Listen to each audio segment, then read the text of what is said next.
अभी हम 3 मिनट के अंदर क्वांटम नंबर को समझेंगे। तो चलिए शुरू करते हैं। देखिए, क्वांटम नंबर 4 नंबर का एक सेट है। तो हम पहला क्वांटम नंबर का नाम है प्रिंसिपल क्वांटम नंबर। इसे n से सूचित किया जाता है। हिंदी में इसे मुख्य क्वांटम संख्या बोलते हैं। ठीक, अब देखो यह बतलाता क्या है। तो यह सेल की संख्या या एनर्जी लेवल को बतलाता है। जैसे m सेल के लिए मुख्य क्वांटम संख्या कितनी होगी। m तीसरे नंबर का सेल है तो m सेल के लिए n का मान 3 हो जाएगा। l दूसरे नंबर का है तो l के लिए मुख्य क्वांटम संख्या 2 हो जाएगी। अब एक क्वेश्चन है, मुख्य क्वांटम संख्या क्या निर्धारित करती है। तो सेल की संख्या और सेल क्या होता है, नाभिक से इलेक्ट्रॉन की दूरी। तो आंसर हो जाएगा नाभिक से इलेक्ट्रॉन की दूरी। दूसरा क्वांटम नंबर है मेरा एंगुलर मोमेंटम क्वांटम नंबर। इसे l से सूचित किया जाता है। हिंदी में द्विघांसी क्वांटम संख्या बोलते हैं।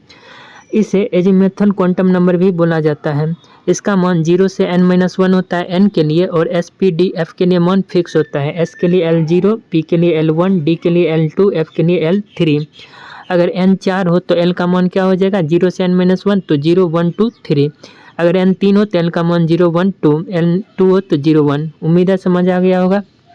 तीसरा है मैग्नेटिक क्वांटम नंबर। इसे हिंदी में चुंबकीय क्वांटम संख्या बोलते हैं।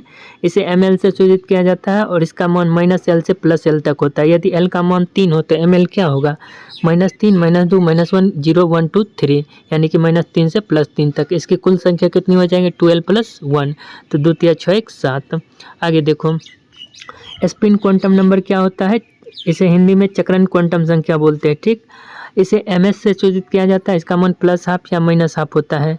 यदि इलेक्ट्रॉन ऊपर की ओर है तो +12, यदि इलेक्ट्रॉन नीचे की ओर है तो -12। एक क्वेश्चन के जरिए हम चारों को समझ लेते हैं। जैसे 2p5 में हमें चारों क्वांटम संख्या निकालना है। तो देखो p के बगल में 2 है, वो n की संख्या को बतलाता है, यानी कि मुख्य क्वांटम संख्या, तो n 2 हो जाएगा। अब p है, p के लिए हमने बताया था l का मान 1 होता है। अब यहाँ देखो p सब सेल है, p में 3 ऑर्बिटल होते हैं। तो ml का मान निकालने के लिए हमने यहाँ 3 ऑर्बिटल बनाया, और p के ऊपर जो ये 5 है वो इलेक्ट्रॉन की संख्या बतलाता है। अब इन 3 ऑर्बिटल में 5 इलेक्ट्रॉन भरेंगे, तो पाँचों कैसे भरेंगे, पहले एक एक सम भरेंगे। 3 भरा गया, ये चौथा रहा और ये 5वां रहा। तो 5वां इलेक्ट्रॉन के ऊपर 0 है तो ml का मान 0 हो जाएगा, और 5वां इलेक्ट्रॉन उल्टा है तो ms का मान -12 हो जाएगा। अब देखो ये 3 ऑर्बिटल बनाया ना, L1 है तो ml का मान क्या होगा, -1 0 1, तो -1 यहाँ लिखेंगे, 0 यहाँ, 1 यहाँ।